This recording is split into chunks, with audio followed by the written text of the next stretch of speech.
Listen to a short story, Scarlet Skies, by Oxford Reading University, Level A2, Part 2. You will find Part 1 in the description. Emma sat in the garden, watching the sun slowly disappear behind the hills. Her heart felt heavy. She had not seen James since the day of the storm. Every day, she hoped he would come back. The wind carried whispers of his name, but he never appeared. One evening, as she walked along the river, she heard a familiar voice. "Emma!" She turned and saw James running toward her. He looked tired but happy. "I had to leave to help my family, but I never stopped thinking about you," he said. Emma felt tears in her eyes. "I thought you forgot me." James shook his head. "Never.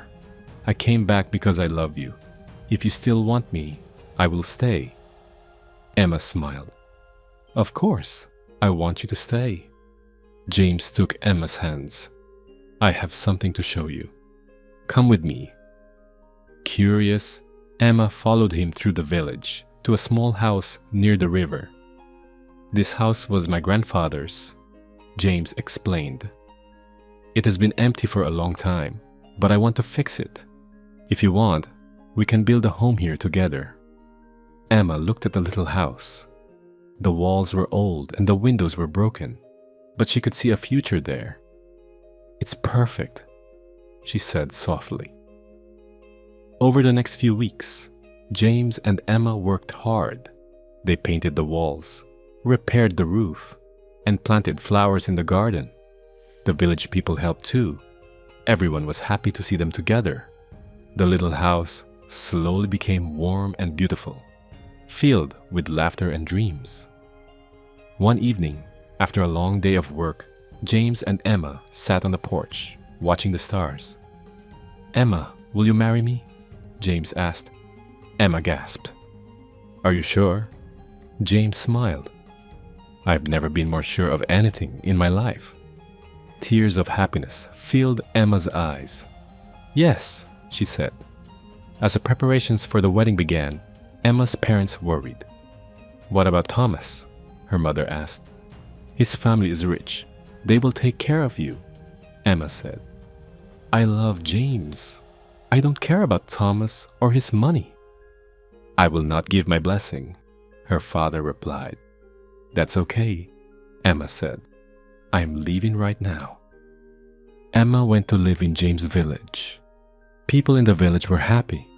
They prepared food, decorated the square, and sewed Emma's dress. But just a week before the wedding, a letter arrived for James.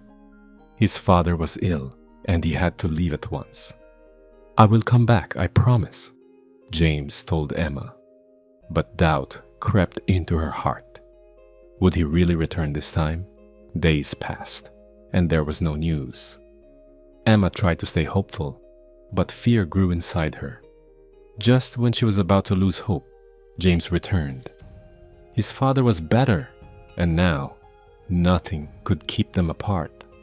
A few months later, the little house was ready, and the wedding day arrived. The village celebrated with music, dancing, and laughter. As James and Emma danced under the moonlight, she knew that the storm that once separated them had only made their love stronger. Their story had a happy ending, but their life together was just beginning. They knew there would be challenges, but as long as they had each other, they could face anything. The little house by the river stood as a symbol of their love, a love that had survived the storm and would last forever. You like listening to English audiobooks? Check out Ewa app. There are thousands of English books you can read, listen, and learn new words from. In Ewa, you will find the original bestsellers with built-in dictionaries, famous books adapted to your English level, interactive books with tasks, and much more. Go to appewa.com. Send this video to a friend who likes listening to stories. And now, here's another English audiobook.